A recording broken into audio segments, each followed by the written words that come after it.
இன்னைக்கு என்ன சாப்டர் எடுக்கணுமா பவி? இன்னைக்கு ஸ்டாட்டிஸ்டிக்ஸ் பார்க்கணும் மேம். அப்படியா? சரி சரி. ஆமாம், இன்னைக்கு எல்லாரையும் பிளேஸ் சேஞ்ச் பண்ணுறதா சொல்லியிருந்தேன்ல?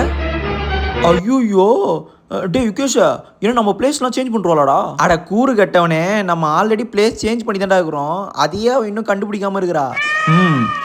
நீங்கள் சொல்லாத போதே தெரியுது. அப்படியே ஃப்ரெண்டாக செட்டாக அப்படியே உட்காந்துருக்கீங்க எல்லாரும். வேடுமாப்ல என்ன பண்ணிவிடுவா அப்படி? இன்னைக்கு மாற்றிடுறேன். ஒரு பீரியட் வேஸ்ட் ஆனாலும் சரி, எல்லார் பிளேஸும் இன்னைக்கு மாற்றிடுறேன். எல்லாம் வெளியே வா, எல்லாரும் வெளியே வர சொன்னேன். ஏ அனு, நம்ம பிளேஸை சேஞ்ச் பண்ணிட்டு என்னடி பண்ணுறது? இல்லை பவி, நான் கண்டிப்பாக மிஸ் கிட்ட பேசுகிறேன்.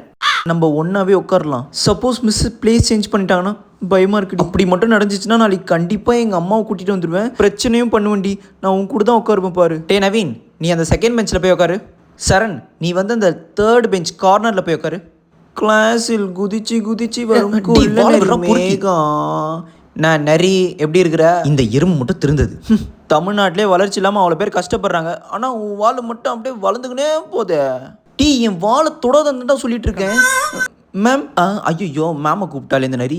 இந்த யுகேஷை பாருங்க மேம். டேய், உன்னை அங்கே உட்கார சொல்ல, இந்த கார்னரில் உட்கார சொன்னேன். அப்படியே உள்ளே போயிடாத. என்ன நரி, என்னாச்சு?